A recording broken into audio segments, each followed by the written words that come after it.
All right. To everybody who's hopped on, you guys are the hungry ones because you were actually on time. So I thank you for that. Welcome to Wednesday Winners. If you're new here, Wednesday Winners is where we break down the overarching topics of training that we normally do in large calls. We kind of get into the details and finesse. So that's what I do here every Wednesday, except for the last Wednesday of the month. Got a couple of quick announcements. So we've got a couple of TLGs happening. They're coming up in Wilmington and Charlotte. So if you have anybody nearby those two locations, recruit to those about TLGs. And I'm going to give you the dates here in just a second. So for Wilmington, it's going to be November 30th. That's going to be 12 to 5 p.m. And then we've got Charlotte, November 15th, 1 to 6 p.m. So if you have anybody who's interested and you are a builder, get them to these boot camps. A boot camp is the reason I'm here. I went to a boot camp in Boston, and then I got pulled into TLG, and thank God I did because I'm here now. Also, we have a GT contest going on. There's $3,500 up for grabs. So the first new 20K producer could be you, Claudia, could be you, Jeffrey, could be you, Brandon, Angela, Diane. If you reach 20K by December 21st, that's 500 buckaroos. All right. Second, if first new 30K producer is another 500, and you could get both. You could just skip right to platinum and you'll get both because you'll be first 20K and 30K producer. And first agent to 50,000 annual premium with 80% placement by December 21st also gets 500 bucks. So really, if you wanted to work hard, you could get all three and get an extra 1,500 bucks. Now, first agent who builds and gets 8 unique writing agents. So that means agents actually writing business, you get 500 bucks. First place for new RM, which means your agency's total AP, including your own, is 100,000. Then you get 500 bucks. Now, if you become a VP, which your team does a total of 200,000 in volume in AP, you get 1,000 bucks. So work hard. There's 3,500 bucks up for grabs. And the other thing, this is November. This is a holiday month. We got a holiday in 2 weeks. So how I view it is I only got 2 weeks to really get some work in, right? And I'm trying to front load so that I can get all of my goals out of the way by the time Thanksgiving's around, because I want my wallet to be just as fat as my gut when I'm eating. So all that turkey. All right. So and it's just going to be easier because the closer we get to Thanksgiving, it's harder to get people to meet. Right. There's a holiday objection. Can you just meet with me after Thanksgiving? Can you just meet with me after Thanksgiving? Okay. So do yourself a favor, put in the work now, and let's get rolling. So tonight's topic is about in-home objections. When I say in-home, I'm used to saying in-home from the olden days when we used to go to people's homes, but I really mean like appointments, telesales, virtual, or regular in-home appointments. Sometimes we get objections, okay? And tonight we're gonna go over those, what the common ones are and how to handle those. First off, you really wanna get good at handling them up front. So I don't get too many objections. I definitely get objections, but I've cut down on a large percentage of my objections. And Paul, I'm going to call you out, man, because you were writing like $8,500 a month, and then boom, you went to 20, 30K, right? Mm-hmm. You qualified for the beach trip that we had with the leaders. Oh, when you started to write more business, you were getting more objections, right? Mm-hmm. And you were able to pivot and handle those objections. Yep. What would you say was the biggest thing that you learned about objection handling? So my flow was always all over the place, and Mark Spiro contested that as well. But, just gaining that confidence, just sitting down in the meeting, just being calm, cool, collect about it, talking to them. And as soon as they, had something that they objected, whether it was too expensive. We got to think about it. I got a financial advisor. It was then just being able to roll, like having a conversation with them. And then, at the end being like, hey, we do have to send in the request to the insurance carrier. Does us no good just to talk about it for the next hour. Like, this is why we're getting together, right? And they're like, yeah, you're right. It's like, okay, and you just continue on moving throughout it. So you said exactly what I need you to say. It's confidence. And it's building that confidence, right? Guys, confidence will get you through so much. So as long as you remain confident about what you're showing them and what you're doing, you're going to do just fine. Okay. But obviously there's going to be slips in the cracks, right? People are going to slip through the cracks, but you want to get your objections out of the way by asking closing questions up front. So usually, typically what I'll say is okay, guys, if this was free, we'd already be done by now, right? Well, it's not free. So we have to find a sweet spot between free and hell no per month, right? Hell to no. Thank you, Danielle. She threw me off.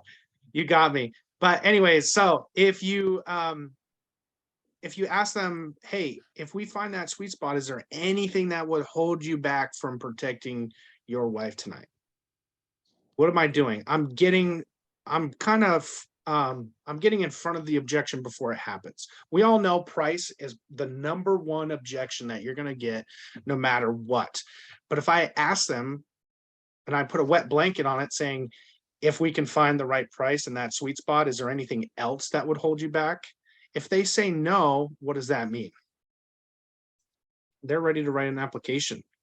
I'd much rather get my objections out in the first 20 minutes, because if I can't handle them, I'm going to fire my client and move on to do some dials and try to book another appointment, maybe hop on some live transfers, right?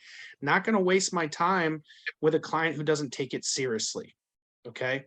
Sometimes it happens. I just did it tonight. Actually, I had a client. I couldn't get past I had work insurance objection. He was very analytical, and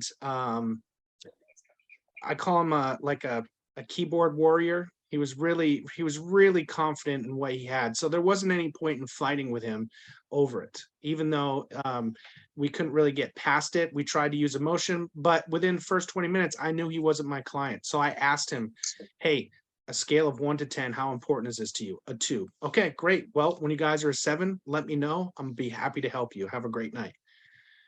Get him out of the way, because now I could spend that extra time dialing and booking 2 more appointments with people who are going to be serious. Okay.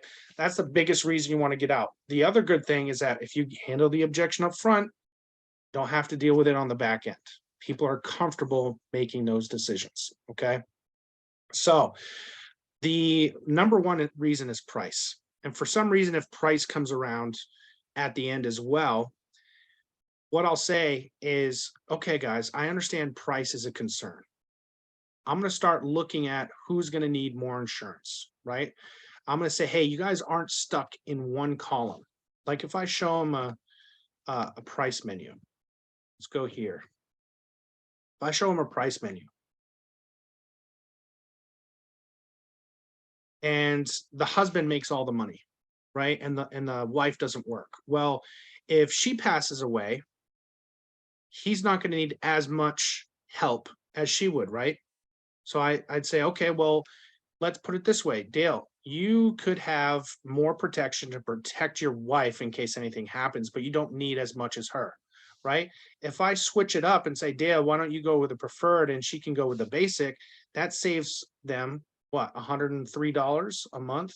And that cuts down on their budget, right? And it makes them more open to the idea that you're being flexible. That's a great way to handle it right then and there, right?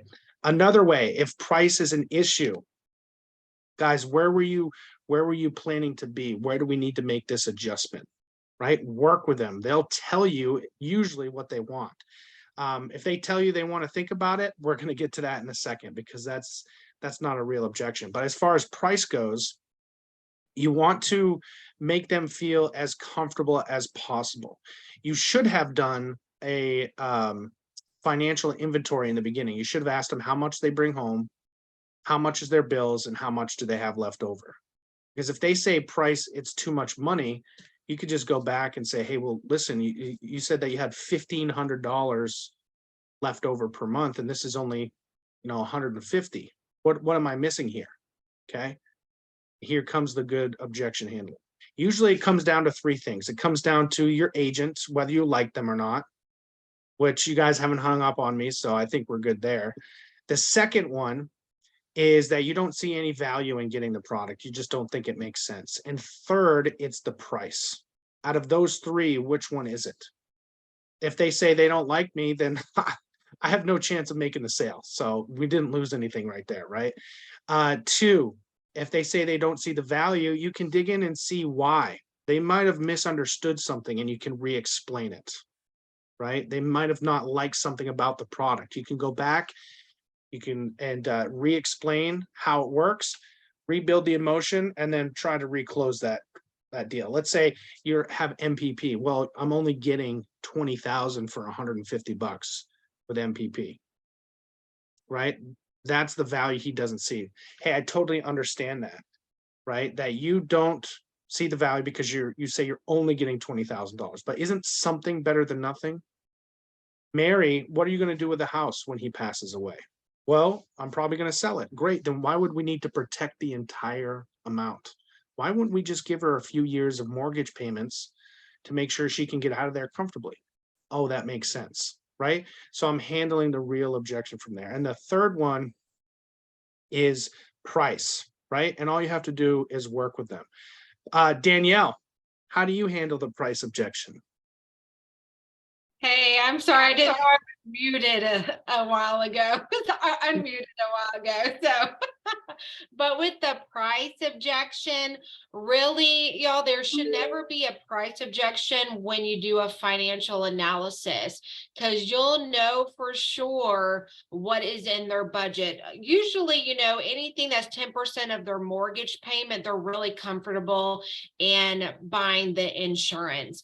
And really, when someone's comfortable with you, like I make a friend, if I don't have someone laughing or crying or both at the consultation, I won't even show them the options yet, because I want to make a friend and build that trust before we even get into that. So I rarely get the pricing objection anymore, and it's just because you have to be doing a financial analysis, just like you have to do a medical analysis, and build that trust.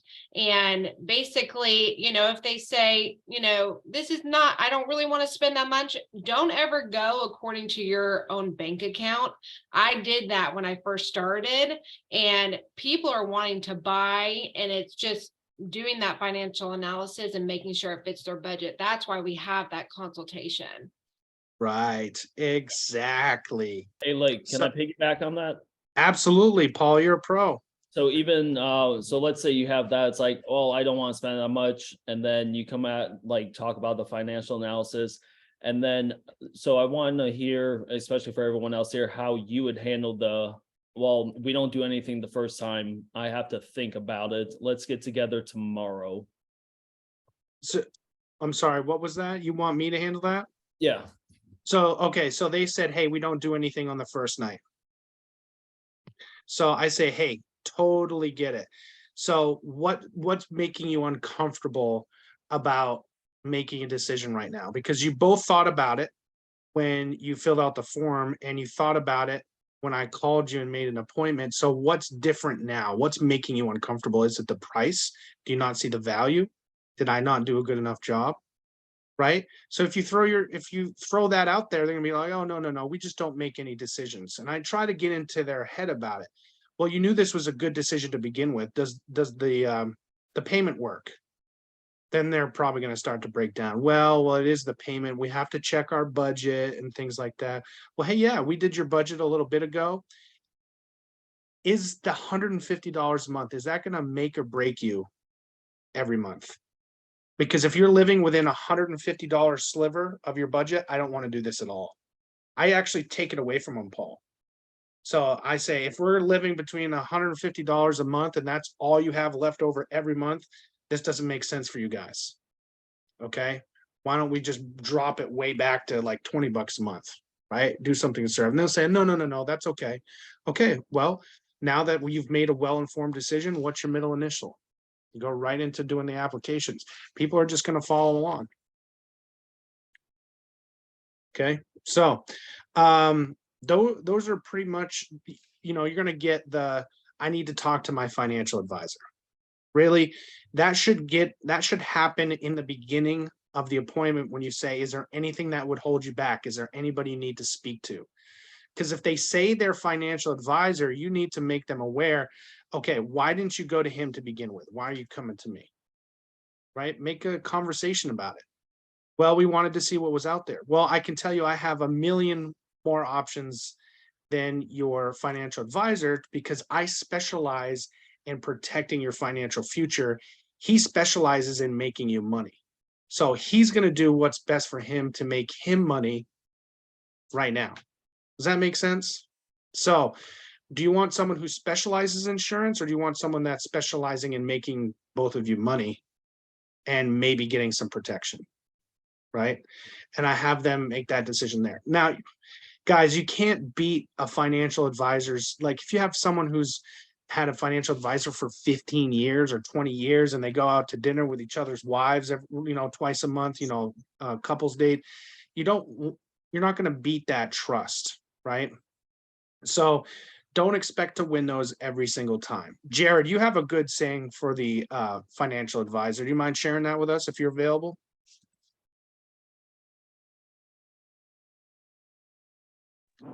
Hey, sorry, Hey. I had to find myself in unmute. Well, I had to find the. Never mind. I always say, yeah, financial advisors, they don't have this kind of license. They have, and I don't have the kind of license that they have. I do not have a license to lose your money. Mm-hmm. So, Exactly. Blake is exactly right in the sense of the financial advisor is there to help them with investments and to make money. And the financial advisor literally has a license that allows him to not go to jail for losing somebody's money. That's literally what his license is. But life insurance, even though some of it can be used at an investment grade, life insurance is not an investment. Life insurance is to help someone if they die prematurely. And that's what we're talking about right now, because I realize that plan A is to live a long time, pay this home off, make a lot of money with your financial advisor. But what's your plan B? And then shut up. And then you say, that's why we're here. We're here talking about your plan B, not your plan A. Right. And do you think your financial advisor would cut a check for your entire mortgage if you passed away? Think he'd do that for you, tax-free? Anybody that's going to advise them, their realtor, I need to talk to my realtor about this. Okay, great. Now, before you talk to your realtor, one thing you should ask them, if they tell you that this isn't something that you need, follow that up and say, great, so if I pass away tomorrow, are you going to write a check for my mortgage for my family? And if they're not willing to cut a check for your mortgage, you should maybe reconsider the advice they gave you. Exactly. Thank you, Jared. That's exactly what we're getting to. So guys, that's a tough one, but just be real with them. If you've built that trust, then you're going to earn that sale, right? If you're honest with them, and just be honest with them. So, what else is there for objections? I just moved into my house. I haven't gotten any of my bills yet. So I'm not really sure what my budget is going to be.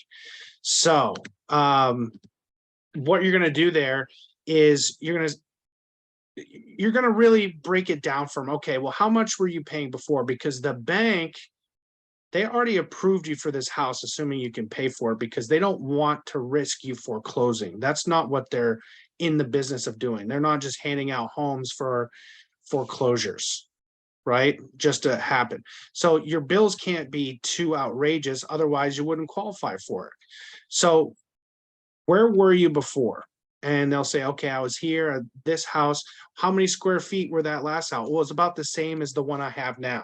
So you see what I'm doing? I'm comparing their old home to their new home, because if it's pretty much the same, guess what? All their bills are going to stay the same. And I'll throw in some funny stuff like, do you have any fusion reactors that are drawing a lot of the city's energy downstairs? You know, do you have 6 electric vehicles that are going to make your electrical bill spike up a little bit? You know, and break it down. You know, if you do their financial inventory and you find that she spends $5 every day on a coffee, that's $150 a month at Starbucks, right? Say if you gave up coffee, you could protect your husband, right? Angela's like, no way, I'm going coffee the whole way.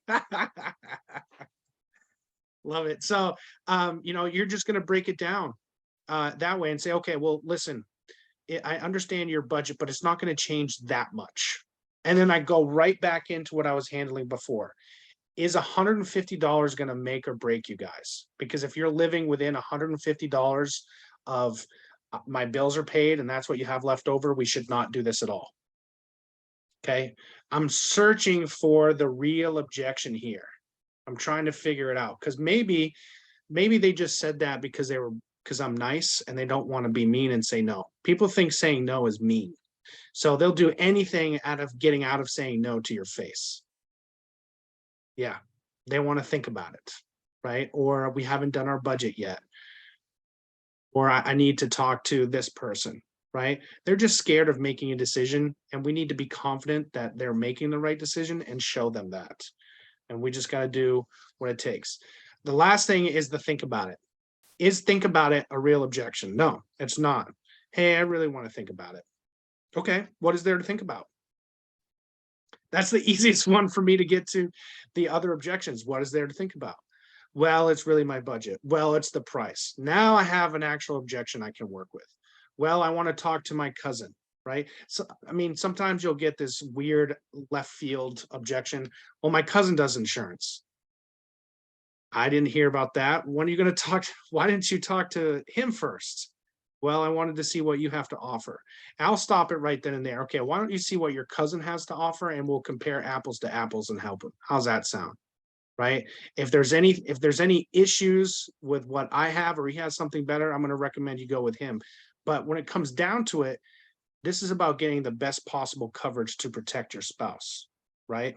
That's what this is about, for the best possible price. Okay, that's what I wanted to make sure we're on the same page for. Okay. Any other objections, leaders, that you guys want to go over? Mark, any other in-home objections? I know it's weird because we don't get them much. Mark can't talk right now.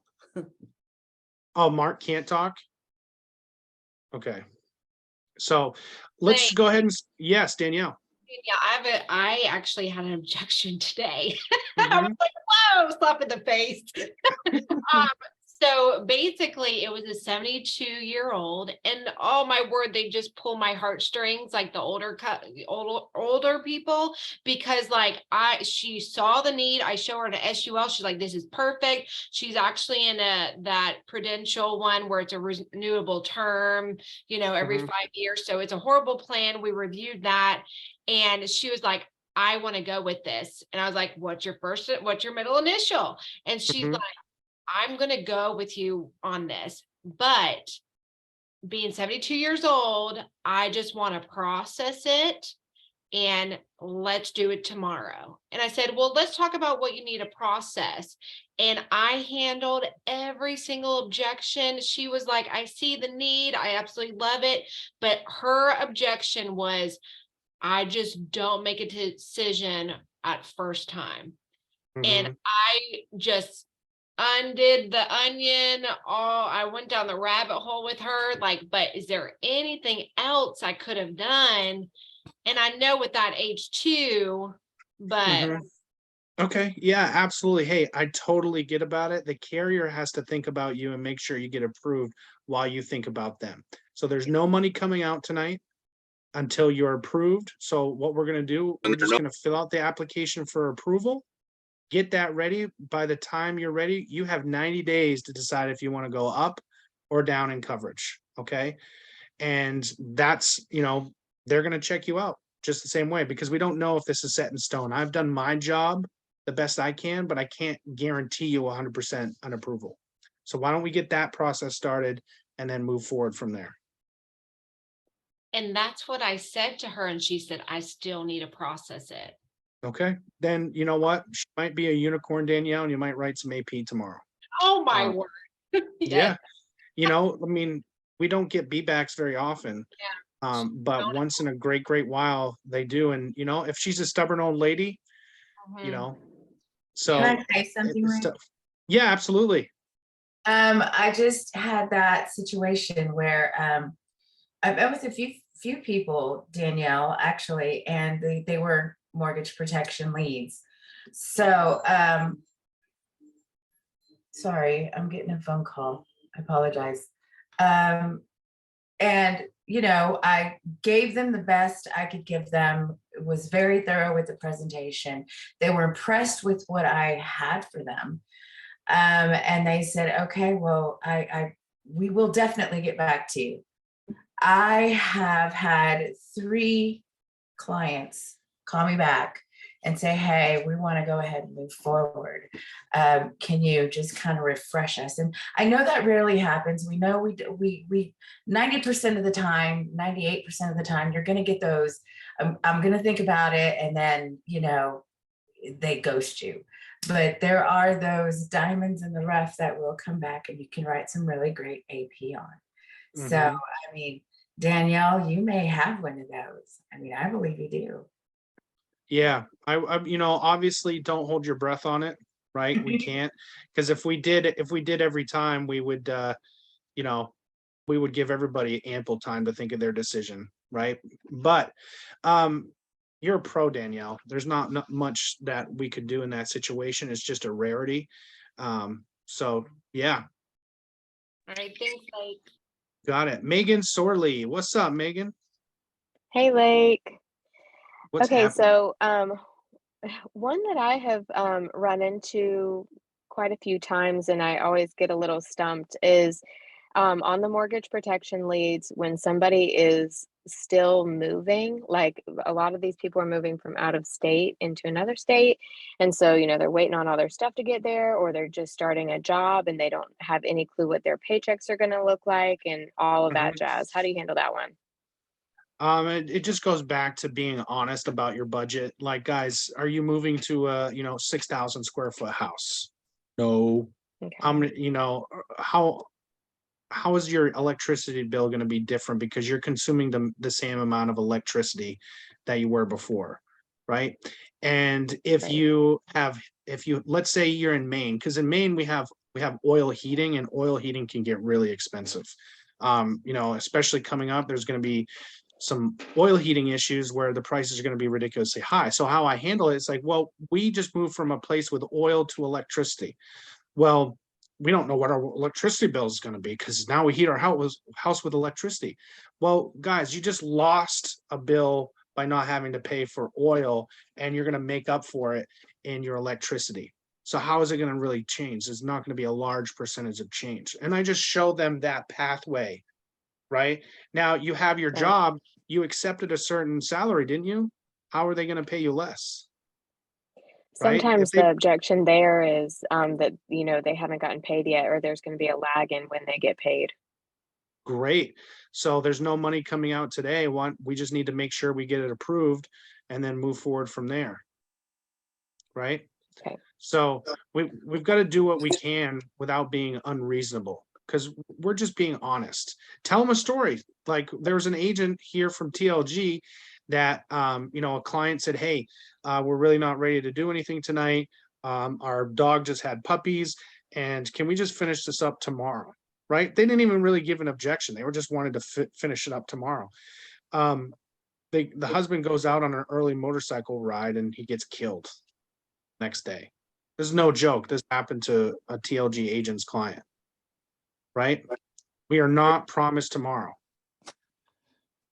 So Yeah. be bold. Hey, with it. Lake. Yeah, This is Jared. Jared. Hey, I want to tag in on the bills issue, because one thing that I always ask people is, hey, I totally understand you're, wanting to find out your bills. Why didn't you find out your bills before you purchased the home? Well, how is I going to do that? Well, it didn't prevent you from buying the home to think about the bills, right? Because you knew you'd probably afford them, that they'll be similar, right? Well, yeah. The bill objection is not a real objection. That's BS. Okay. It is not a real objection. It is a stall tactic. And somebody's either going to sell you their excuse, or you're going to sell a policy, but you will not do both. So the bill objection is not a real objection. If I talk to somebody and they say, and you can say anything with a smile. You can say, well, Jared, that's pretty harsh. You can say anything with a smile. You can absolutely say anything you want to with a smile. But I will say, if somebody says, oh, I'm just the type of person that really needs to think about stuff, that's great. Who told you that that was a good idea, that when you see something good that you need to think about it? And Love just it. be quiet, because all these objections are just stall tactics. That's it. So you say these things in order to help continue the conversation, so you can figure out what the real objection is, because it's not that they need to think about it, and it's not that they need to figure out what their bills are. It's they need to figure out, do I need this? That's the objection. So you need to walk them through that process. Again, plan A, live a long life. What's plan B? Back to you, Lake. Exactly. Show them how many GoFundMe's you saw today. Right? Guys, you might not die, but if you get hurt and you can't work anymore, great. You have short-term disability through your work. That's going to pay you 60% of your income. I can't live off 60% of my income. Okay, what happens when that runs out after a year? What's the plan after that, after you get hurt? Right? This is where building emotion really comes into play, and keeping objections from happening. Really building those pictures and scenarios for people, because this is an uncomfortable subject to talk about. Dying and getting hurt is not something that we like to enjoy to talk about each other. No, I think I'm going to get cancer tomorrow. It's not something that's going to happen, right? So really build up the relationship between the two people, or the relationship that the client has with their beneficiary, and feel that emotion, and make them walk through those scenarios, right? And that's how you're building value in this business, is getting that emotion very high so that they understand the value of getting it. And then price is never an issue, right? So if you ever That get is so true, Lake. If there's enough emotion, you will never have a think about it. When I get to think about it, I immediately know in my head that I didn't build enough emotion. Exactly. And I do that all the time. Part of being an agent is, we're never perfect, and being consistent is the name of the game, right? That's how you win at being a top tier agent, is just staying consistent. And what you really got to think about is, when you mess up, or you get a no, or you get a think about it or whatnot, go back and review what you did in that appointment. Analyze it, bring it to your upline. Then you can get adjusted so that you're not going to make that same mistake and get into a rut. Okay. Diane Crump, I see you have a question. Yes. Okay. What's up? I know we are an inflation-proof industry, Mhm. but I am getting inflation objections. I can't afford it right now because everything's tight. Inflation's going up. I I need to wait until after I know that the Democrats are out of office. I mean, I've gotten some crazy things. So I'm Yeah. like, so what are you using to fight that objection about inflation going up? I'd be like, if you said that to me, well, I need to worry, I'm worried about inflation. And I say, exactly, we all need to worry about that. Wouldn't this be the worst time for you to pass away for your wife? Mhm, Wouldn't that be the worst timing if okay, you passed away tomorrow? Because now she has to worry about it twice over, right? gotcha. If they say something like, I have to worried about the Democrats getting out of office. Hey, listen, Diane, I know you're upset with the Democrats being in office, but let's be real, that has nothing to do with protecting your wife. Gotcha.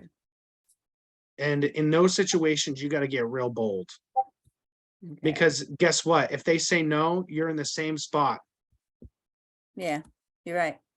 All you need is a couple yeses. Remember, when you're handling objections, guys, out of every 10 objections, you should be able to pull 2 into a yes. 20%. Don't think you should be a mastermind. I am at a 20% yes ratio every time I handle objections. Okay. But I search out more objections so that I can get more appointments, right? I'm getting more yeses to appointments than you guys just because I'm putting in that extra work. That's all it is. It's a numbers game. So great question, Diane. Lake, this is Jared. Can I hop in on that?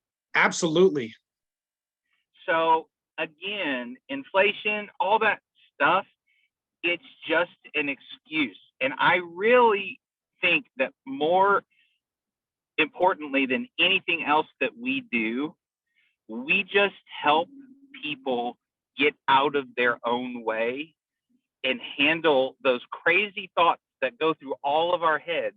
We just help them handle those in a timely manner so that they can get protected and protect their family. We just help them get out of their own way. And that's all objection handling is helping somebody get out of their own way from self-sabotage. Mm-hmm. Back to you, Lake. It's so true. So true. I mean, it's just redirection. That's it. There's another one. Mark just texted me. Hope you're feeling all right, Mark. I'm not giving you my social security and I'm not giving you my banking information. Right? That's a tough one, right? So, hey, I completely understand you're hesitant. You can't be too careful these days, but here, I sent you a copy of my license and I'm going to bring up the state records of me being a licensed agent here. And I'd really, really love to keep my job because I love doing it. Okay. And I'm just going to bring up a copy of my license so they can search the state database that I'm in, see that I'm legit, and then go from there. Okay. These insurance companies spend billions of dollars on security, on cybersecurity. Okay. So I understand your hesitation, but it's 2022. This is the way we have to do it. So do you feel better now? Usually if I ask if you do feel better now, they're going to say, okay, yes, I do. Right. But if they're really, really adamant about not giving you numbers, then they're going to say something dumb like, hey, I want you to mail it to me. Literally, the mail is the worst way to do it because anyone can open that piece of mail and steal your information. Right. I mean, how did you get your replacement social security card? Through the mail, right? Anybody could have opened that and viewed your social security card, right? You see how when I start typing in your social security number, it starts to blur it out, right? That's how paranoid the insurance companies are, so that you can make sure that your information is protected. Okay. Do you feel better? Hey, Lake, can I just piggyback on the social security thing? Yeah. All right. So the banking's different, but for social security, when I'm on Zoom with the client, filling out their information, I will skip that if that's towards the top of the application, fill out their name, address, phone number, where they live, fill out everything. And then I'll scroll back up to it and be like, all right, now to verify all your information, what's your social? And you have to have an objection on that. Yep, that's great. I don't do it that way. I just ask for it, as soon as it comes up. All right, so I've got your name is Paul D Spala, aka John Wick. And your birthday is 10/72, is that correct? Okay, and what's your social, Paul? See, I'm casual about it. I'm not like, yeah, what's your social? That's kind of weird, right? So if you just act like nothing's the matter, it's not going to be a big deal. All If right. it's not a big deal to you, it will not be a big deal to them. Yep. Everything is delivery. How you deliver that line, how you deliver the line for the banking info. People just want an illusion of choice. What I do on the banking info is like this. So you actually have a couple of choices on the banking info. So you can either choose checking or savings. Which would you rather have this come out of? Well, checking. Okay, great. So they don't take any money until you're approved. Once you're approved, that's when the initial payment comes out.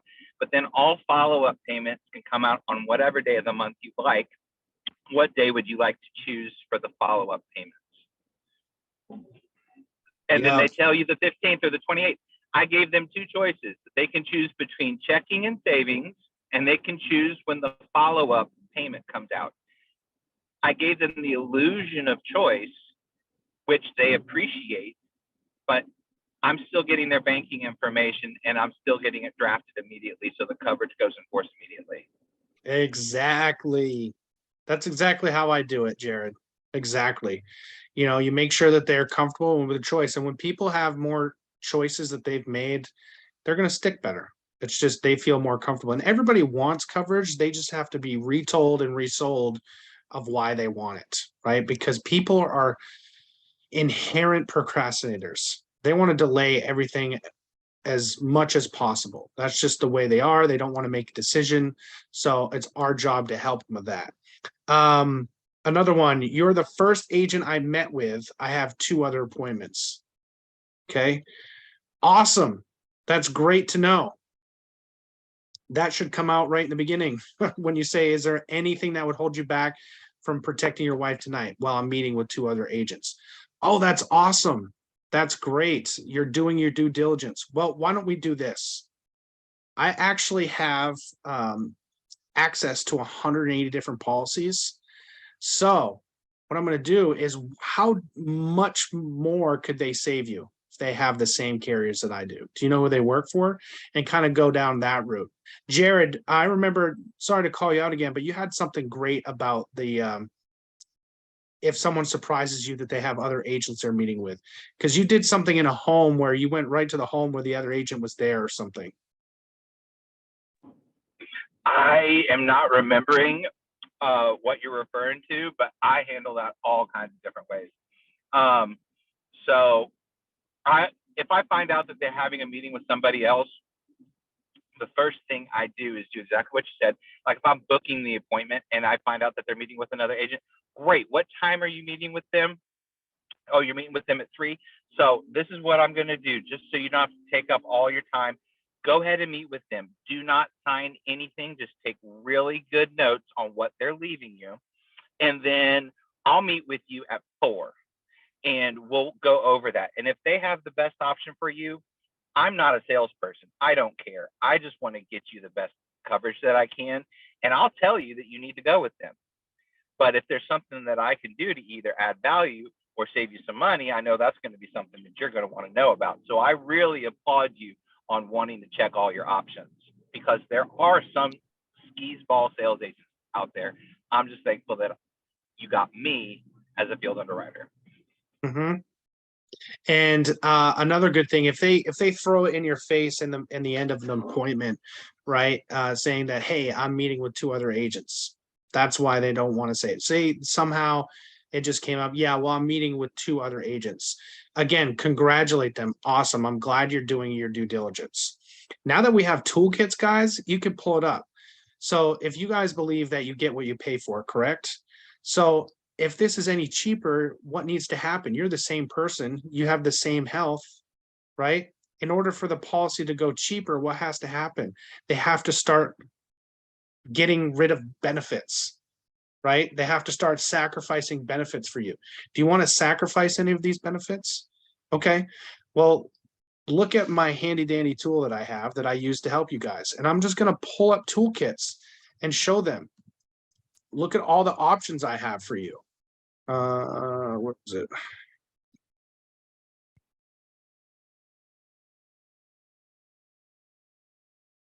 This is a great Hey, tool Lake. now. Yeah. I was going to do something while you were doing that. Go ahead. Okay. Yeah. And I'm just going to get out toolkits and I'm going to show them. Okay. I didn't want to go with this option because it's obviously the most expensive. These two options, they're decreasing term. They don't have any living benefits. We can go down to this one if you want. But right here, for only $2 more, this stays exactly the same for the entirety of the term. And you get all the living benefits we talked about. Isn't that awesome? So what else would they be showing you? Right? And kind of go that route. Talk to them, you know, hey, there's not really much else that you're going to see here. It's all pretty straightforward. Right? And if they're adamant about meeting with someone else, okay, say, all right, if I'm going to lose this anyways, this is what I'm going to say. Okay, that's totally fine. You're going to go meet with those guys. Make sure that you don't make any decisions with them and you take notes, and then we'll come back and we'll compare apples to apples. Okay. I'm just going to repeat that objection handling just like I was on the initial phone call if I got it. Or I'm going to say, okay, well, can you do me a favor? Since I was the first one to meet with you guys, and I think you guys like me, right? Well, if they show you the same exact product, would you give me first dibs on that since I already showed you that? And they'll be like, yeah. And I can't tell you how many times, I've probably 3 times in 3 years, people call me back, hey, Lake, yep, all they had to show me was the same exact thing you did. So let's go. Right? That's the best thing you could hope for in that situation. Jared? Totally agree. I'll say things like, hey, listen, guys, all of these companies have each other's pricing and they all really want to be competitive. So if you see something that's way off from what I'm telling you, the first thing you have to ask yourself is, what is this company not giving me that this one is? Because they all want to be competitive. And if you're comparing apples to apples, it's all going to be within 2 to 3% of each other. Yep. Absolutely. Absolutely. All right, guys, it's 8:50. I'm going to call it quits for tonight. We will see you guys next week at our regular scheduled programming, 8 p.m. Eastern, next Wednesday, right? It's Wednesday. Yeah, it's Wednesday winter. So you guys have a great night and crush the next 2 weeks so that you're not broke by Thanksgiving. Night, I y'all. like, thank you. Thank you. Bye. You got it. The Thanks, best. See you later. Lake. Bye. Thank you Thank for the you. info.